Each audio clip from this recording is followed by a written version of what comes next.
umunsi umwe uyu musaza yateguye kwica uyu mugabo ndetse amutegera mu muhanda kubera ubumaji yakoreshaga acukura mu muhanda icyobo.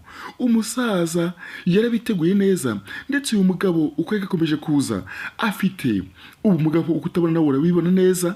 Uyu mugabo akomeza disi ubanza ibyo bigiye kurangira ndetse arakomeza araza yitonze no gukomeza bigaragara ko uyu mugabo ariko ashobora kuba anasenga Imana. Akomeza aza umusaza nawe ako kanya turi ku Imana kuri bitangaza manza ari marayika yaraje ashyira ikiraro. Mu kumara gushyiraho ikiraro uyu musore ufite ubumuga bwo kutabona cyangwa se utabona yaraje aragitambuka yitonze ndetse umusaza arumirwa. Umusaza akimara kubona ibibaye akomeza kwibaza ati se bigenze bite, gusa ntabwo yakibonye. Icyo yabonye nuko yabonye wa musore yashaka kwica atambutse. Umusore akimara gutambuka undebere cya kiraro kivaho.